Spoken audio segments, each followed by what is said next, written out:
Hi welcome to RJ English classes.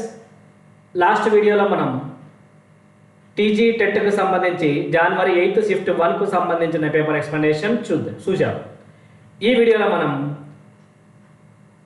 8 January 2025 shift 2 అంటే ఆ రోజు మధ్యాహ్నం జరిగినటువంటి టెట్ పేపర్ యొక్క ఎక్స్ప్లెనేషన్ చూద్దాం. రైట్, మనం ఇంతకుముందే మన వీడియోస్లో చెప్పుకుందాం. మొదటగా 61వ క్వశ్చన్ నుండి 65వ క్వశ్చన్ దాకా రీడింగ్ కాంప్రహెన్షన్ అనగా ప్యాసేజ్కు సంబంధించి 5 క్వశ్చన్స్ రావడం జరిగింది. ప్రతి సెషన్లో కూడా ఇలానే రిపీట్ కావడం జరిగింది, కొంచెం గమనించగలరు. రైట్, మన వీడియోని మొదటిగా చూసేవారు లైక్ చేయండి, షేర్ చేయండి, సబ్స్క్రైబ్ చేయడం మాత్రం అస్సలు మరవద్దు. కింద మనకు డిస్క్రిప్షన్లో TG TET WhatsApp group link ఉంది. అందరూ కూడా వాట్సాప్ గ్రూప్లో జాయిన్ కండి. ఫ్రీగా ఎగ్జామ్స్ అక్కడ నిర్వహిస్తూ ఉన్నాము. ఆ ఎగ్జామ్స్ మీరు రాయండి. రైట్, ఇప్పుడు మనం ఈ పేపర్ యొక్క ఎక్స్ప్లెనేషన్ చూద్దాం. చూడండి, నెక్స్ట్ గ్రామర్ పార్ట్ నుంచి స్టార్ట్ చేసుకుందాం. 66 నుంచి స్టార్ట్ చేసుకుందాం. 61 to 65 ప్యాసేజ్ సంబంధించిన క్వశ్చన్లు అవన్నీ కూడా ఒకే వీడియోలో ఎలా చేయాలనేది ఈజీగా చెప్తాం. ఎందుకంటే టైం వేస్ట్ అవుతుంది కాబట్టి ఈ షార్ట్ టైంలో మీకు ఎలా ఈజీగా ఐడెంటిఫై చేయాలనేది గ్రామర్ పార్ట్ సంబంధించి చెప్తాను. రైట్, చూడండి, ఫస్ట్ క్వశ్చన్ చూడండి. Choose the correct sentence. కింద 4 సెంటెన్స్ ఇచ్చారు. అందులో కరెక్ట్ సెంటెన్స్ ఏది అంటున్నాడు. Rakesh is a sincere boy, nevertheless his teacher appreciate him. Rakesh is a sincere boy but even his teachers appreciate him. Rakesh is a sincere boy, how even his teachers appreciate him. Rakesh is a sincere boy, so his teachers appreciate him. ఇక్కడ మీరు బాగా గమనిస్తున్నట్లయితే ఇక్కడ మనకు ఈ sentence నెవర్దలెస్లో కలపబడి ఉంది. ఈ sentence ఏమో బట్తో కలపబడి ఉంది. ఇదేమో హౌతో కలపబడి ఉంది. ఇదేమో సోతో కలపబడి ఉంది. రైట్, మనము నెవర్దలెస్తో కనుక 2 వాక్యాలను కలపాలి అని అనుకుంటే ఒకటేమో పాజిటివ్ సెంటెన్స్ అయి ఉంటుంది, ఒకటేమో నెగిటివ్ సెంటెన్స్ అయి ఉంటుంది. Rakesh is a sincere boy, nevertheless his teachers appreciate him. ఇక్కడ పాజిటివ్ నెగిటివ్ ఏమనుందా? ఆయన సిన్సియర్ బాయ్, అందుకని టీచర్స్ అప్రిషియేట్ చేసినారు అంటున్నాడు. అంటే ఇక్కడ పాజిటివ్ నెగిటివ్ లేదు కాబట్టి nevertheless is the wrong answer. Next చూడండి.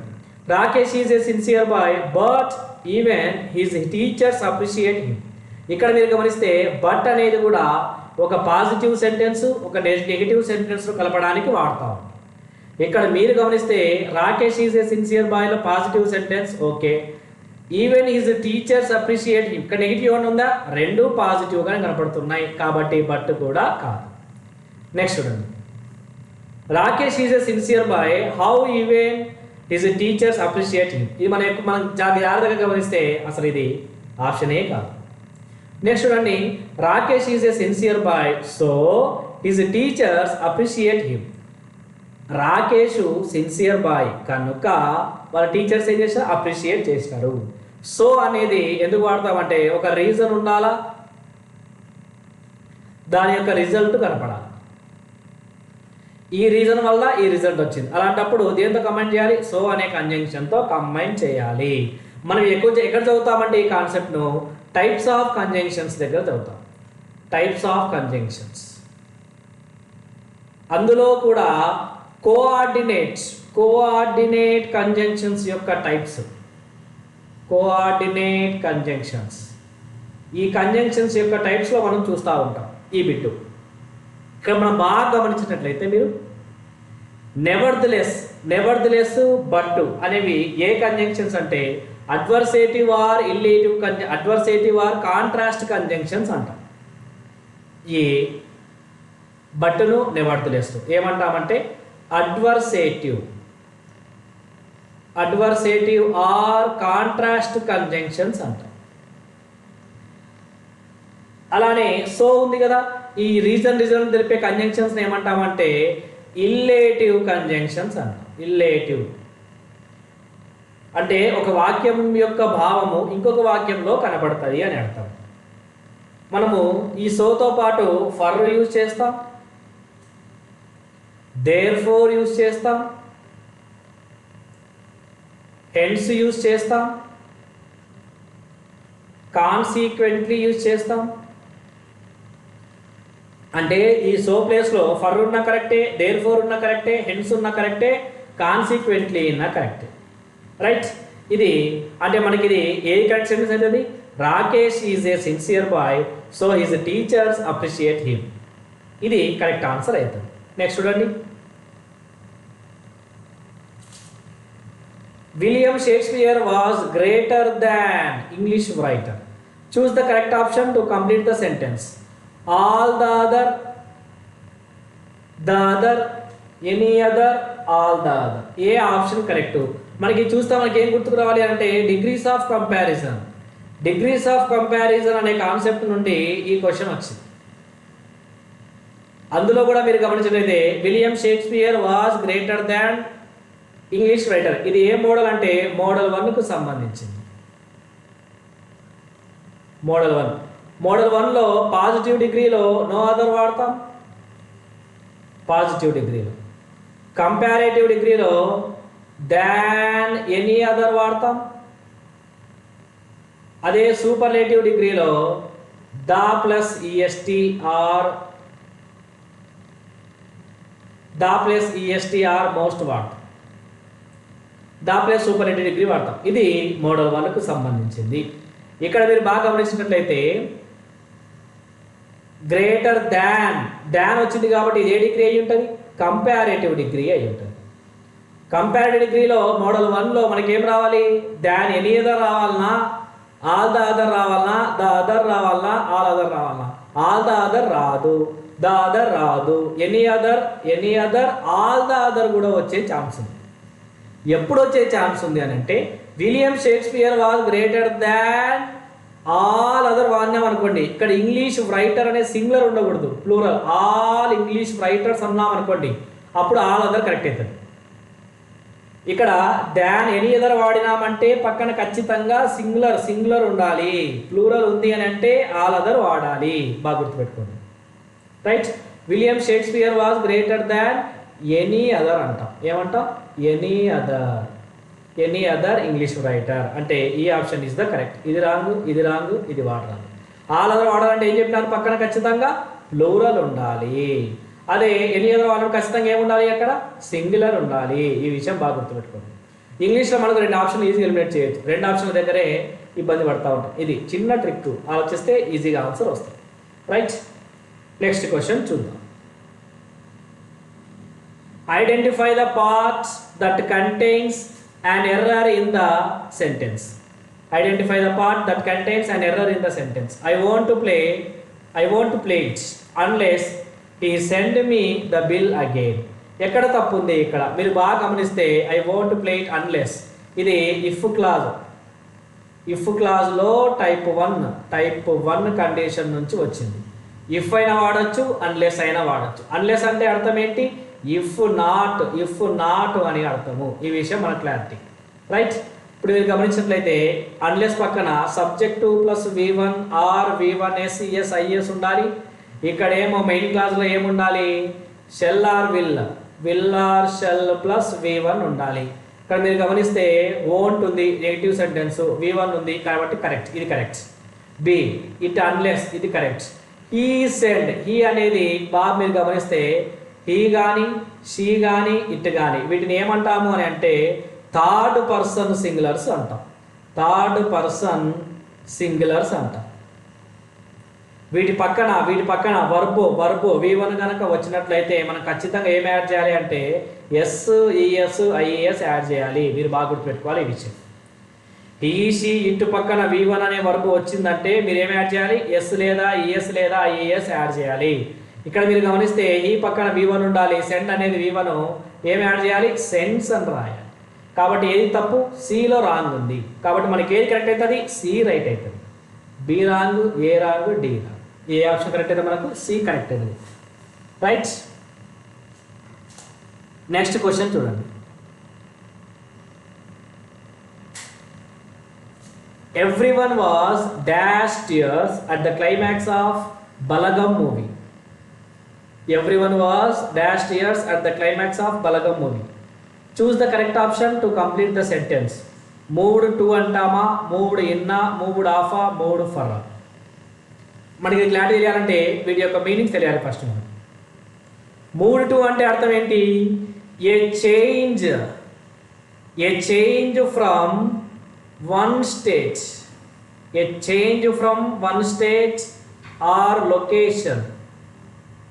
Location to other state or location. ఇక్కడ మీరు గమనిస్తే ఒక స్టేట్ నుంచి ఇంకొక స్టేట్ కూడా కాదు. మూవ్ టు అంటే ఒక స్థితి నుండి ఇంకొక స్థితికి మారడం, లేదా ఒక ప్లేస్ నుండి ఇంకో ప్లేస్కి మారడం అనే సందర్భంలో ఏం వాడతాం? మూవ్డ్ టు అనే ఫ్రేజల్ వర్బ్ను వాడతాం. అలానే మూవ్డ్ ఇన్ అని ఎప్పుడు వాడతాం? మూవ్డ్ ఇన్ అంటే go to a new house, కొత్త ఇంటికి వెళ్ళినప్పుడు go to a new house and begin to live అంట. ఈ సందర్భంలో ఏం వాడతాం? మూవ్డ్ ఇన్ వాడతాం. నెక్స్ట్ చూడండి, మూవ్డ్ ఆఫ్ ఎప్పుడు వాడతాం? టు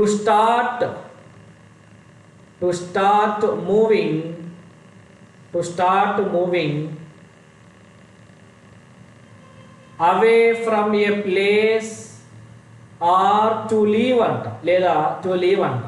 మూవ్డ్ ఆఫ్ అంటే టు లీవ్ అని అర్థం, అంటే అక్కడ నుంచి వెళ్ళిపోవడం అని. To start moving away from a place అంటే ఆ ప్లేస్ నుంచి వెళ్ళిపోవడము అంటే అర్థం ఏంటి? Moved of. Next moved for అంటే అర్థం ఏంటి? టు ఫార్మల్లీ ప్రాస్పొసెస్ అంట, ఆర్ రిక్వెస్ట్ సంథింగ్ అని అనొచ్చు, లేదా రిక్వెస్ట్ సంథింగ్ అని కూడా అనొచ్చు. ఒక ఎగ్జాంపుల్ చూడండి, దీనికి కొంచెం కన్ఫ్యూజ్గా ఉంటారు, ఒక ఎగ్జాంపుల్ క్లారిటీ వస్తుంది. I move for a new car trial. ఇక్కడ అర్థం ఏంటి? The speaker is requesting a new trial. Move for a new trial అంటే స్పీకరు ఒక ట్రయల్ కోసం రిక్వెస్ట్ చేస్తున్నాడు, అందుకే మనం formally proposes or request something అని అంటాం మూవ్డ్ ఫర్ అంటే. ఇక్కడ మీరు గమనించండి, everyone was dash tears at the climax of Balagam movie. Balagam movie యొక్క చివర్లో ఏం జరిగింది? మూవ్డ్ టు అంటామా, మూవ్డ్ టు టియర్స్ అంటామా, మూవ్డ్ ఇన్ టియర్స్ అంటామా, మూవ్డ్ ఆఫ్ టియర్స్ అంటామా, మూవ్డ్ ఫర్ టియర్స్ అంటాం. మూవ్డ్ టు అంటే వాళ్ళు అంతకుముందు ఒక స్టేట్లో ఉన్నారు, ఆ క్లైమాక్స్ వచ్చేసరికి వాళ్ళ యొక్క స్టేట్ స్థితి మారిపోయింది. A change from one state or location to another state or location అంటే ఇక్కడ ఆన్సర్ ఏమవుతుంది? Moved to is the right answer. Right. Next question చూద్దాం. నెక్స్ట్ క్వశ్చన్ చూడండి ఒకసారి. ఇక్కడ the company rejected their competitors dash for a buyout. Propagation. Choose the correct option to complete the sentence. అక్కడ మనకు correct ఆప్షన్ని పెట్టాలి. ఒకటి ఆప్షన్ 1 ఏమి ఇచ్చాడు? ప్రాపగేషన్ ఇచ్చాడు. ఆప్షన్ 2 ఏమి ఇచ్చాడు? ప్రిజర్వేషన్ ఇచ్చాడు. నెక్స్ట్ ఆప్షన్ 3 ఏమి ఇచ్చారు? ప్రిపోజిషన్ ఇచ్చారు. ఆప్షన్ 4 ఏమి ఇచ్చారు? ప్రపోజిషన్. ముందు వీటి యొక్క మీనింగ్ మనకు తెలియాలి. ప్రాపగేషన్ అంటే అర్థం ఏంటి? మనం తెలుగులో ఏమంటాం? ప్రచారం అని అంటాం. ప్రిజర్వేషన్ అంటే మనము సంరక్షణ అంటాం కదా, సంరక్షణ. ప్రిపోజిషన్ అంటే మనం విభక్తులు అంటాం, ఇది ఆన్సర్ ఆప్షనే కాదు. ప్రపోజిషన్ అంటే మన అర్థం ఏంటి? ప్రతిపాదన అంటాం. ప్రపోజిషన్ అంటే ప్రతిపాదన అంటాం. ఓకేనా? ఇప్పుడు మీరు ఎక్కువ ఇంగ్లీష్ ఆన్సర్ చేయాల్సిన అవసరం లేదు, తెలుగులోనే మీరు ఈజీగా ఆన్సర్ చేసుకోవచ్చు. ఇక్కడ మీరు గమనిస్తే the company rejected their competitors propagation. ప్రచారాన్ని రిజెక్ట్ చేసిందా? సంరక్షణ రిజెక్ట్ చేసిందా? ప్రతిపాదనను రిజెక్ట్ చేసిందా? దేన్ని రిజెక్ట్ చేసింది? ప్రపోజిషన్, ప్రతిపాదనను రిజెక్ట్ చేసింది. రైట్. అప్పుడు మన ఇక్కడ ఆన్సర్ ఏమవుతుంది? కాంపిటేటర్స్ ప్రపోజిషన్ అవుతుంది. ప్రపోజిషన్ కాదు, ప్రపోజిషన్. రైట్. అంటే దీని అర్థం ఏంటి? కంపెనీ తమ పోటీదారుల కొనుగోలు ప్రతిపాదనను తిరస్కరించింది. అంటే తమ పోటీదారుల కొనుగోలుకు ప్రతిపాదన పంపితే దాన్ని తిరస్కరించింది అని అర్థం దీని యొక్క మీనింగ్. రైట్. మనం కొంచెం స్పెల్లింగ్లో మార్చి మనకు మీనింగ్ అడుగుతా ఉంటాం, కొంచెం జాగ్రత్తగా ఉండాలి ఇలాంటి వర్డ్స్ దగ్గర. రైట్. నెక్స్ట్ చూడండి. I am going to hit the sack. I am exhausted. Pick the meaning for the idiom to hit the sack. To hit the sack అనేది ఒక ఈడియం. ఈ యొక్క ఈడియం యొక్క మీనింగ్ అంటే ఏంటో చూడాలి. I am going to hit the sack, I am exhausted. I am exhausted అంటే అర్థం ఏంటి? అలసిపోయాను. ఇప్పుడు ఎగ్జాస్టెడ్ అంటే అలసిపోవడం. అలసిపోతే ఏం చేస్తారు? I am going to hit the sack, I am exhausted. నేను అలసిపోయాను. జనరల్గా ఆలోచించండి. టు హిట్ ద శాక్ అంటే టు ప్లే స్పోర్ట్ అంటాము ఈ సందర్భంలో. టు హ్యావ్ ఏ స్నేక్ అంటామా? టు హ్యావ్ ఏ స్నాక్ అంటామా? టు గో టు స్లీప్ అంటామా? టు హిట్ సంథింగ్ ఫిజికల్లీ అంటాం. ఆడేమంటున్నాడు? I'm going to hit the sack, I'm exhausted. నేను అలసిపోయాను. జనరల్గా ఆలోచించండి, అలసిపోతే ఏం చేస్తారు? టు గో టు స్లీప్, నిద్రపోతారు. హిట్ ద శాక్ అనే ఇడియంకు meaning, to hit the sack అంటే ఇడియం మీనింగ్ ఏంటో తెలుసా? టు గో టు స్లీప్ అని అర్థం. టు ప్లే స్పోర్ట్ కాదు, టు హ్యావ్ ఏ స్నాక్ కాదు, టు హిట్ సంథింగ్ ఫిజికల్లీ కాదు. మీరు జనరల్గా ఇలాంటివి మీనింగ్ ఆధారంగా చేసుకోవచ్చు. మీనింగ్ మొత్తం తెలియాల్సిన అవసరం లేదు. కొన్నిసార్లు ఇలాంటివి కూడా వస్తూ ఉంటే ఈజీగా ఆన్సర్ చేయొచ్చు. కొద్దిగా లాజిక్గా ఆలోచించాలి అంతే. రైట్, నెక్స్ట్ చూడండి. Choose the correctly spelled word. Susceptible, susceptible, susceptible. ఇది ఫోర్త్ ఆప్షన్ ఇక్కడ రాస్తా చూడండి. ససెప్టిబుల్. ఏది కరెక్ట్? మీరు ఇక్కడ బాగా గమనించినట్లయితే మీరు ఇక్కడ పోటీ ఎక్కడ ఉంది? ఏబిఎల్ఈకి ఐబిఎల్ఈకి. ఈబిఎల్ఈ మనకు ఉండదు కాబట్టి ఆప్షన్ తీసేయండి. ఇక్కడ చూస్తే మీరు ఐబిఎల్ఈనా ఏబిఎల్ఈనా, ఏబిఎల్ఈనా ఐబిఎల్ఈనా, ఇక్కడే మీకు సమస్య వస్తుంది. మీరు బాగా గమనిస్తే ససెప్టిబుల్ అని పలకట్లోనే మీకు అర్థమవుతుంది ఐబిఎల్ఈ అని. మీకు ఎలా గుర్తుపెట్టుకోవడం క్లారిటీగా చెప్తాను, కొద్దిగా జాగ్రత్తగా ఉండండి. ఈ స్పెల్లింగ్ విషయంలో కొన్ని రూల్స్ ఉంటాయి, వాటిని పాటిస్తే మీకు తెలియకపోయినా మీరు ఆన్సర్ చేయొచ్చు. ఇక్కడ మీరు గమనించినట్లయితే ససెప్టబుల్ అని ఉంది కదా, ఏబిఎల్ఈ. ఇక్కడ మీరు బాగా గమనించినట్లయితే ఏబిఎల్ఈనా ఐబిఎల్ఈనా. ఇప్పుడు ఒకసారి మీరు బాగా గమనించండి. ఎస్యుఎస్సిఈ ఇది చూస్తే ఎస్యుసిఎస్ఈపిటి ఉంది. ఇక్కడ చూడండి ఎస్యుఎస్సిఈ. ఇది కరెక్టా? ఇది కరెక్టా? ఈ రెండింటిలో సేమ్ ఉంది, ఇది రాంగ్ ఉంది. ఇట్లా రెడీ చేసుకోవచ్చు. ఇది రాంగ్ అని ఎస్యుఎస్సి ఉండాలి. రైట్, దీంట్లో కూడా సైలెంట్ లెటర్ ఉంది, నేను తర్వాత చెప్తాను. వీటి గురించి తర్వాత మాట్లాడుకుందాం. ఎస్యుఎస్సి ఉండాలి, సిఎస్ ఉండాలి, ఎస్సి ఉండాలి, సిఎస్ ఉండాలి. కాబట్టి ఇది కరెక్ట్. ఇప్పుడు మీకు కన్ఫ్యూజ్ ఏబిఎల్ఈనా ఐబిఎల్ఈనా. మీరు బాగా గమనించినట్లయితే మనకు ఏబిఎల్ఈ ప్రిఫిక్స్ సఫిక్స్ను అలానే ఏబిఎల్ఈ అనే సఫిక్స్ను తీసుకోవాలంటే కొన్ని రూల్స్ ఉన్నాయి. కంప్లీట్ ఏదైనా ఒక వర్డ్ కంప్లీట్ మీనింగ్ ఇచ్చింది అనుకో, దానికి జనరల్గా మనం ఏబిఎల్ఈ వాడతాం. అదే ఇన్కంప్లీట్ మీనింగ్ ఇచ్చింది అనుకో, మనం ఏం తీసుకుంటాం? సఫిక్స్ ఐబిఎల్ఈ తీసుకుంటాం. ఫర్ ఎగ్జాంపుల్ చూడండి, కంఫర్ట్ ఉంది. కంఫర్ట్ ఇది ఏబిఎల్ఈ అనే సఫిక్స్ను తీసుకోకుండానే పూర్తి అర్థాన్ని ఇస్తుంది. కంఫర్ట్ జనరల్ అర్థం చేసుకుంటే కంప్లీట్ సెన్స్ వస్తుంది. ఇప్పుడు ఇక్కడ మీరు గమనిస్తే ససెప్ట్ అంటే అర్థం ఏంటి చెప్పలేము, ఇన్కంప్లీట్ మీనింగ్. ఇట్లా ఇన్కంప్లీట్ మీనింగ్ ఉన్నప్పుడు మనం ఏం వాడాలి అని అంటే ఐబిఎల్ఈ వాడాలి. ఐబిఎల్ఈ అనే సఫిక్స్ను మనం చేర్చాలి. ఇది ఒక జనరల్ రూల్.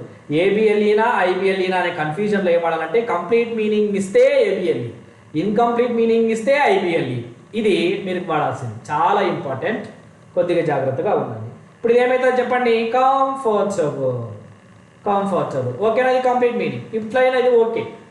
అంటే కంఫర్ట్ అనేది కంప్లీట్ మీనింగ్ ఇస్తే ఏబిఎల్ఈ. ఎప్పుడు ఏబిఎల్ఈనా ఐబిఎల్ఈనా అనే కన్ఫ్యూజన్ మీకు వచ్చినప్పుడు ఇట్లా ఈజీగా ఆన్సర్ చేయొచ్చు, కంప్లీట్ మీనింగ్ ఇన్కంప్లీట్ మీనింగ్ ఆధారంగా. ఓకేనా? ససెప్టిబుల్ అంటే మనకు జనరల్గా అర్థం ఏంటి? ఆకర్షణీయమేనా అని అర్థం. రైట్, అంటే మనకి ఆన్సర్ ఏది కరెక్ట్ అవుతుంది? ఇప్పుడు fourth option is the right, susceptible. ఓకేనా? నెక్స్ట్ చూడండి. Right, let's do that comma question mark. Choose the correct option to complete sentence. Question tag అని అడగడు. Choose the correct option to complete sentence. Shall వీనా, should వీనా, will వీనా, could వీనా. కళ్ళు మూసుకొని చెప్పొచ్చు. లెట్స్ కనుక వచ్చింది అని అంటే మనం ఏం వాడాలి? షెల్ వి వాడాలి. అదే ఇంపరేటివ్ సెంటెన్స్లో విల్ యూ ఆర్ వోంట్ వాడతాం, అది కేటగిరీ సపరేట్. లెట్స్తో కనుక వచ్చింది అంటే లెట్స్ మాత్రమే. లెట్స్తో వస్తే ఏం వాడాలి? షెల్ వి వాడాలి. షుడ్ వి కాదు, విల్ వి కాదు, కుడ్ వి కాదు, ఇది ఫిక్స్డ్. రైట్, నెక్స్ట్ ఉందాం. Classical music is worth. Classical music is worth. Fill in the blank with the appropriate option. అప్రాప్రియేట్ ఆప్షన్తో ఫిల్ చేయండి అంటా ఉన్నాడు.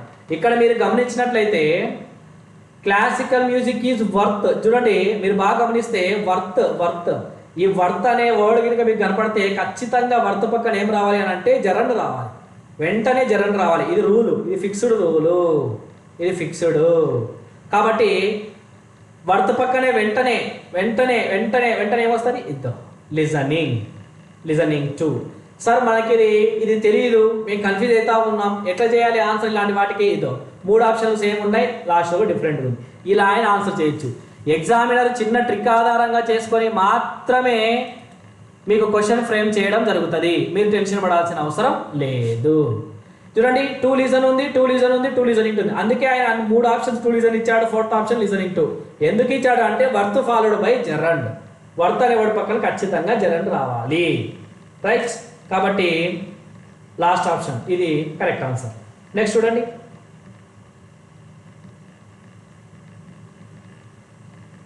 the headmaster was addressing the students. The sentence can also be expressed as. ఈ సెంటెన్స్ను ఈ విధంగా కూడా ఎక్స్ప్రెస్ చేయొచ్చు. అంటే సేమ్ మీనింగ్గా ఎక్స్ప్రెస్ చేయాలి అని అంటే ఏమై ఉండాలి? నెక్స్ట్ కూడా సేమ్ టెన్స్ను కలిగి ఉండాలి. సేమ్ టెన్స్ను కలిగి ఉంటుంది అని అంటే అది ఏమై ఉంటుంది? వాయిస్కు చెందినది, వాయిస్కు సంబంధించింది అయి ఉంటుంది. The students had been addressed by the head master. మీకు ఎలా అర్థం కాలేదు? బై వచ్చింది కదా, బై బై బై బై అన్నిట్లో బై ఉంటే ఏమవుతుంది? బై కాదు, అన్నిట్లో బై ఉంటే ఏమవుతుంది? అది ప్యాసివ్ వాయిస్ అని మీరు గుర్తించాలి. ఓకేనా? ఇలా అయినా మీరు ఆన్సర్ చేసుకోవచ్చు. ఇక్కడ మీరు గమనించినట్లయితే వాజ్ అడ్రస్సింగ్ పాస్ట్ కంటిన్యూస్ ఉంది.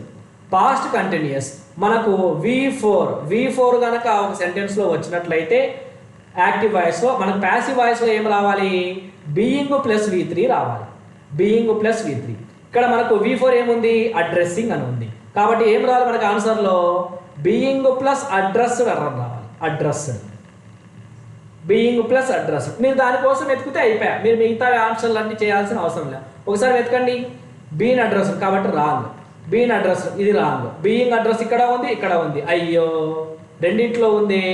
ఇప్పుడు ఏం చేయాలి అని అంటే బాగా చూడండి, దాని ముందర ఉండే వర్బ్ చూడండి. ఇక్కడేమో వాజ్ ఉంది, ఇక్కడ వర్ ఉంది, ఇక్కడ వాజ్ ఉంది. ఇవి దేన్ని బట్టి డిసైడ్ అవుతాయి? సబ్జెక్ట్ ఆధారంగా డిసైడ్. ద స్టూడెంట్స్ అంటే పక్కన వాజ్ రావాలా, వర్ రావాలనా? వర్ రావాలి. కాబట్టి ఈ option is the right answer. Students అనేది ప్లూరల్ సబ్జెక్ట్ కాబట్టి పక్కన సింగులర్ వర్బ్ వచ్చింది, రాంగ్ ఆన్సర్. కాబట్టి మనకి ఇది కరెక్ట్. ఇది ఈజీ మెథడ్, మీ జనరల్గా వేసుకోవచ్చు. ఇది సబ్జెక్టు, ఇది వర్బ్, ఇది ఆబ్జెక్టు సబ్జెక్టుగా రాయాలి, హెల్పింగ్ వర్బ్ను రాయాలి, బీ ఫామ్ను రాయాలి, V3 రాయాలి, బై రాయాలి, సబ్జెక్ట్ని ఆబ్జెక్ట్గా మార్చి రాయాలి. ఇదంతా రాస్తే మీకు టైం అయిపోతుంది, అంతసేపు ఉండకూడదు. ఇట్లా ఈజీగా షార్ట్కట్లో ఆన్సర్ చేసేలాగా మీరు చూసుకోవాలి. రైట్, నెక్స్ట్ క్వశ్చన్ చూడండి. The class teacher said to Ravi, I want to meet your parents. Identify the reported form of the given sentence. ఈ సెంటెన్స్కు రిపోర్టెడ్ స్పీచ్ అడుగుతా ఉన్నాడు. బాగా గమనిస్తే మీరు ద టీచర్ సెడ్ టు ఉంది కాబట్టి మనకి ఏం రావాలి? టోల్డ్ రావాలి. ఇక్కడ మీరు ఐడెంటిఫై చేసుకోవాలి. I want to meet your parents అనేది ఇది ఒక అసర్టివ్ సెంటెన్స్. అసర్టివ్ సెంటెన్స్ మన కంజంక్షన్ ఏం వాడతాం? దట్ వాడతాం. ఇవి రెండు ఫస్ట్ మొదలుగా చూసుకోండి. The teacher told Ravi, told ఉంది, Ravi that, told Ravi that, told that. Okay, ఇంతవరకు సమస్య లేదు. నెక్స్ట్ ఫస్ట్ పర్సన్ సంబంధించేది ఉంటే ఏం కావాలి? రిపోర్టింగ్ పార్ట్లో సబ్జెక్ట్ అనుగుణంగా మారాలి. షీ అన్నింటిలో షీ. ఓకే, నెక్స్ట్ వాంట్ అనేది V1. డైరెక్ట్ స్పీచ్లో V1 ఉంటే ఇండైరెక్ట్ స్పీచ్లో ఏం మారుతుంది? వాంటెడ్ V2గా మారుతుంది. మనకు వెంటనే ఏముండాలి? V2 ఉండాలి. ఇది వాంట్ ఉంది, wrong. Wanted correct, will want wrong, had wanted wrong. ఓకేనా? ఈజీగా ఆన్సర్ చేయొచ్చు. Second option is the right answer. మీరు అన్నీ కాకుండా ఫస్ట్ ఏం చూడాలంటే స్పీచ్ కానీ వాయిస్ కానీ మీరు మొదటగా చూడాల్సిన విషయం ఏంటి అని అంటే వర్బును చూడాలి. వర్బును చూస్తే మీకు క్లారిటీ వస్తుంది. ఆ తర్వాత ఒక్కొక్కటి అనుకుంటామండి, అప్పుడు ఈజీ ఆప్షన్ వచ్చేస్తుంది. ఇది ట్రిక్స్, ఈజీ ట్రిక్స్ ఆన్సర్ చేసే విధానము. రైట్. నెక్స్ట్ చూడండి, a big meal always makes me feel lethargic and sleepy. A big meal always makes me feel lethargic and sleepy.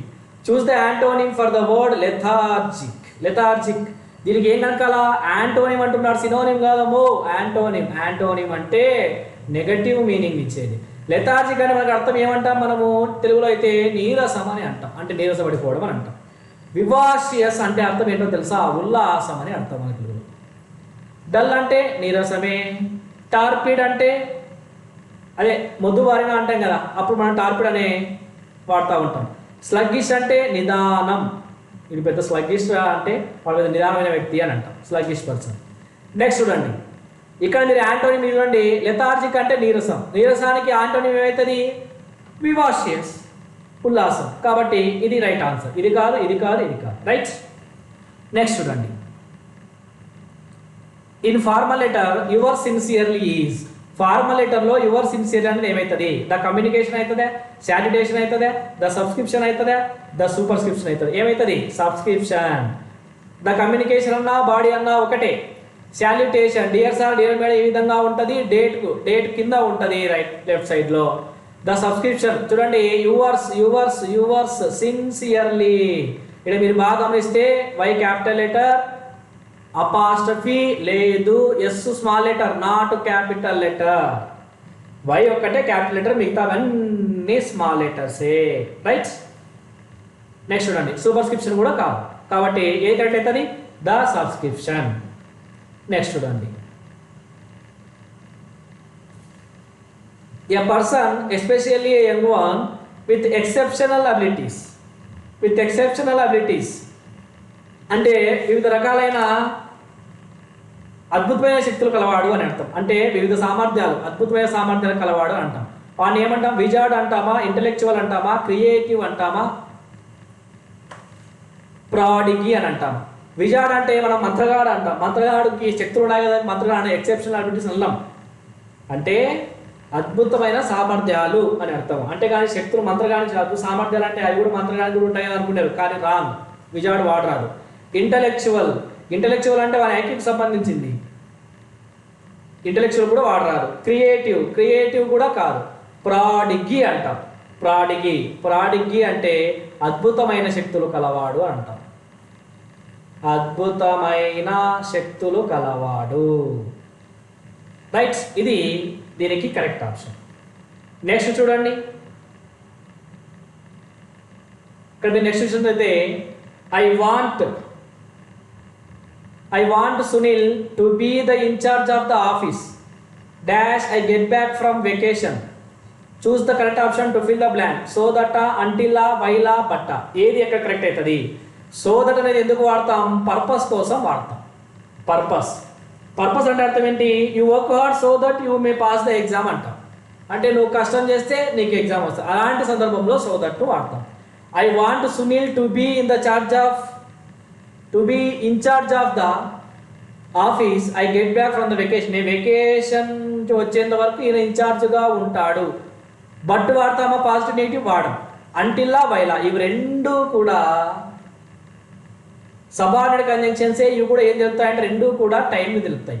కానీ వైలుకు అంటిల్కు తేడా ఏంటి అని అంటే అప్ టు, అంటిల్ అంటే up to a specific time అంటాం. Up to a specific time అంటాం. అదే while ఎప్పుడు వాడతాము అని అంటే టైం తెలిపినా కూడా డ్యూరింగ్ ద టైం. ఎప్పుడు వాడతామంటే వైల్ను ఒకే సందర్భంలో రెండు పనులు జరుగుతూ ఉండాలి, అలాంటప్పుడు వైల్ వాడతాం. ఇక్కడ చూడండి, I want Sunil to be the incharge of the office I get back from the vacation. ఇక్కడ రెండు పనులు ఒకేసారి జరుగుతూ ఉన్నాయా? జరగట్లేదు. కాబట్టి మనం వైల్ వాడరాదు. Until, up to a specific time అంటే ఒక టైం నుంచి ఒక టైం వరకు. చూడండి, అతను ఇప్పుడు వెళ్ళినప్పటి నుంచి అతను వచ్చేంత వరకు ఇన్ఛార్జ్గా ఉండాలి సునీల్ అంటా ఉన్నాడు. అప్పుడు ఏం వాడాలి? Until I get back from vacation అంటాం. ఓకేనా? కన్ఫ్యూజ్ కావద్దు వైల్ విషయంలో. వైల్ అంటే రెండు జరుగుతూ ఉండాలా. చూడండి, she was watching TV while I was cooking dinner. నేను డిన్నర్ కుక్ చేస్తూ ఉంటే ఆమె టీవీ చూస్తూ ఉంది. రెండు ఒకే సందర్భంలో జరుగుతూ ఉండాలా. అక్కడ టైం డిఫరెన్స్ అనేది ఏమి ఉండకూడదు, ఒకేసారి జరుగుతూ ఉండాలి. అలాంటప్పుడు మనం వైల్ యూస్ చేయాలి. రైట్, బట్ అనేది ఒక పాజిటివ్ ఒక నెగిటివ్, ఇక్కడ పాజిటివ్ నెగిటివ్ లేదు కాబట్టి అవసరం లేదు. కాబట్టి అంటిల్, ఇది దాని యొక్క డిఫరెన్స్, కొద్దిగా అర్థం చేసుకోండి. నెక్స్ట్ చూడండి, ఇక్కడ మీరు గమనిస్తే since the world there has been an increase PQRSTU, మీరు ఎక్కువగా దీన్ని చూస్తానే భయపడతా ఉంటారు. ఎట్లా అరేంజ్ చేయాలా, ఫస్ట్ది అది పీనా క్యూనా ఎస్సా, దీనికి ఈజీగా కొన్ని ట్రిక్స్ ఉంటాయి చెప్పాలా. ఇప్పుడు ఈ క్వశ్చన్ మీ ముందు ఉంది కదా, దీన్ని ఈజీగా ఆన్సర్ చేసే విధానం నేను చెప్పాలా. ఇప్పుడు ఎయిదర్ ఉంది, ఎయిదర్ ఉంటే మనకు డిసెండెన్స్లో ఏం రావాలి, వెంటనే ఆర్ రావాలి. ఎయిదరు ఆర్, యూటీ ఏది కరెక్ట్గా ఉంటే అదే. యూటీ ఎక్కడ ఉంది చెప్పండి, ఇదో ఈ ఆప్షన్లో ఉంది కాబట్టి ఇది రైట్ ఆన్సర్. దేంట్లోనే యూటీ పక్క పక్కన ఉందా, లేదు, కాబట్టి ఇది రైట్ ఆన్సర్. ఇట్లా కూడా ఇది ఈజీ షార్ట్కట్ మెథడ్. ఎప్పుడు వస్తుందంటే మీకు సబ్జెక్ట్ పైన పూర్తి అవగాహన వచ్చినప్పుడు ఇలాంటి షార్ట్కట్స్ వస్తాయి. చాలా ఈజీ ఇట్లా ఆన్సర్ చేయడము. నెక్స్ట్ చూడండి, సార్ ఇంకా కొంచెం లాజిక్ చెప్పు అని దాంట్లో ఏముంది, పి ఉంది, పి ఉంది, పి ఉంది, పి ఉంది, ఎస్ ఉంది, ఎస్ ఉంది, ఎస్ ఉంది, ఎస్ ఉంది. ఏ తేడా ఉన్నాయి, ఆర్ ఉంది, యూ ఉంది. ఇది ఎత్తే ఇది డిలీట్ చేయి, మీకు ఇదన్న అయి ఉంటుంది, ఇదన్న అయి ఉంటుంది. సేమ్ ఉన్నట్టు చూసుకుంటూ పోతే మీకు ఆన్సర్ వస్తుంది. ఈ రూల్ పైనే ఎగ్జామినర్ మీకు క్వశ్చన్ బిల్ చేసి ఉంటాడు. ఒక్కసారి చూడండి, ఇక్కడ యూఆర్టీ ఉంది, ఇక్కడ ఆర్యూటీ ఉంది, యూఆర్ ఉంది, ఇక్కడ ఆర్యూ ఉంది. ఏ కేట ఒకసారి మనం చూద్దాం. యూ తర్వాత ఆర్ ఉండాలా, యూఆర్. చూడండి, that have either become extinct in the number of species. ఏమన్నా డిఫరెన్స్ ఎక్కువగా ఉంది కదా, కాబట్టి ఇది కూడా ఎలిమినేట్ చేసేయచ్చు. కాబట్టి ఏ కరెక్ట్ ఆన్సర్, ఇది కరెక్ట్ ఆన్సర్. చెప్పారా, మొదటగా చూస్తానే ఆన్సర్ చేయొచ్చని. ఏ విధంగా, ఇది ఎయిదర్ ఉంది, ఆర్ ఉంది, ఇట్లా ఈజీగా ఆన్సర్ చేయొచ్చు. మీరు టైం వేస్ట్ ఇక్కడ ఎక్కువగా చేయాల్సిన అవసరం లేదు. క్వశ్చన్ పెద్దగా ఉంటే ఆన్సర్ చిన్నగా ఉంటుంది, ఏదో ఒక చిన్న లాజిక్ అయినా ఈ క్వశ్చన్ ఫ్రేమ్ అయి ఉంటుంది. ఈ విషయం మీరు గుర్తుపెట్టుకోవాలి. రైట్, నెక్స్ట్ చూడండి question.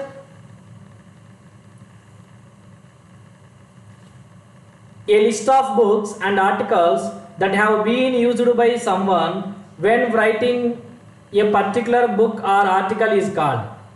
A list of books and articles that have been used by someone when writing particular book or article is called. ఏమంటాం, బిబ్లియోగ్రఫీ అంటామా, ఇండెక్స్ అంటామా, కేటలాగ్ అంటామా, అపెండిక్స్ అంటామా? బిబ్లియోగ్రఫీ అని అంటాం. అంటే a list of books and articles that have been used by someone అంటే ఏదైనా ఒక కాన్సెప్ట్ మీరు తయారు చేయాలనుకోండి, దానికి సంబంధించిన మొత్తం ఇన్ఫర్మేషన్ చూస్తారు కదా. మీరు బాగా గమనిస్తే మీ అకాడమీ బుక్స్ వెనకాల లాస్ట్లో బిబ్లియోగ్రఫీ అని ఉంటుంది. అంటే వాళ్ళు ఆ బుక్ను రాయడానికి వాళ్ళు ఏ ఏ బుక్స్ రెఫర్ చేసినా వాటి యొక్క లిస్ట్ మొత్తం ఇక్కడ ఇవ్వాల్సి ఉంటుంది. అక్కడ చూంటారు బిబ్లియోగ్రఫీ అని. అంటే వాళ్ళు ఆ లెసన్ రాయడానికి వాళ్ళు సెర్చ్ చేసినటువంటి బుక్స్ మొత్తం అవి అని. రైట్, ఆనే మనం ఏమంటాం, బిబ్లియోగ్రఫీ అంటాం. ఇండెక్స్ అంటే ఒక పేజ్లో ఉన్నటువంటి విషయాల మొత్తం ఇండెక్స్ అంటాం. కేటలాగ్ అంటే మీకు తెలిసిందే. అపెండిక్స్ అంటే మనకు చివరిలో ఉండేది. రైట్, ఇది ఈ క్వశ్చన్కి ఎక్స్ప్లెనేషన్. నెక్స్ట్ చూడండి,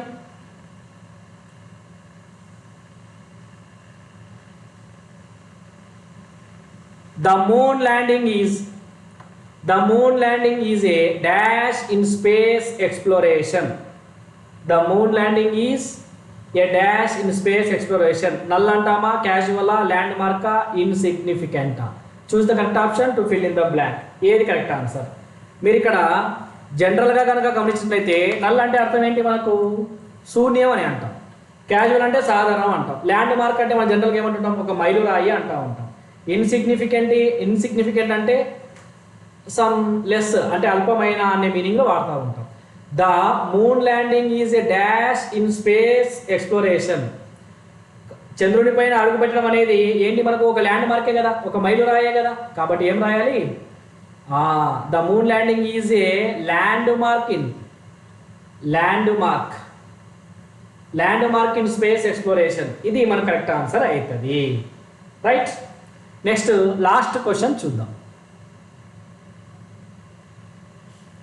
the word B is not silent. In this word B is not silent. కింద ఇచ్చినటువంటి వర్డ్లో ఒక వర్డ్లో బి అనేది సైలెంట్గా లేదు. థమ్, ఎమ్ తర్వాత బి వచ్చిందంటే ఖచ్చితంగా బి సైలెంట్ అయి ఉండాలి. కాబట్టి ఇక్కడ బి సైలెంట్. డిబేట్లో బి సైలెంట్గా లేదు. ల్యామ్, ఎమ్ తర్వాత బి వచ్చిందంటే బి ఖచ్చితంగా silent.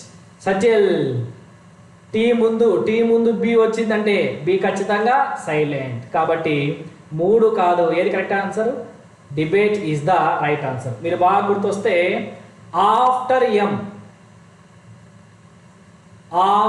M B is silent. Before M, before T, B is silent. ఈ రూలు బాగా గుర్తుపెట్టుకోండి, సైన్ లెటర్లో బాగా ఉపయోగపడుతుంది, చాలా ఇంపార్టెంట్ రూలు. రైట్, ఎమ్ తర్వాత వచ్చే బి సైలెంటే, టీ కంటే ముందు బి వచ్చినా బి సైలెంటే పలకాలి. ఇది రూల్. ఇక్కడ చూడండి, డిబేట్లో పక్కన ఎమ్ కానీ టీ కానీ ఉందా? లేదు. ఇక్కడ డిబేట్లో బి అనేది సైలెంట్ కాదు, కాబట్టి డిబేట్ అనేది రైట్ ఆన్సర్.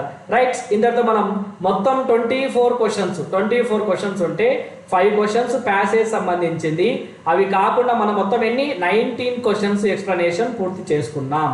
ఇలానే ప్రతి సెషన్లో ఉన్నటువంటి 19 క్వశ్చన్స్ మీకు ఎక్స్ప్లెయిన్ చేయడం జరుగుతుంది. ప్యాసేజ్లన్నీ ఒకరోజు, మెథడాలజీకి సంబంధించివన్నీ తర్వాత వీడియోలో అప్లోడ్ చేయడం జరుగుతుంది. రైట్, ఈ వీడియో కనుక మీకు నచ్చినట్లయితే లైక్ చేయండి, షేర్ చేయండి, సబ్స్క్రైబ్ చేయడం మాత్రం అస్సలు మర్చిపోవద్దు. Right, thank you so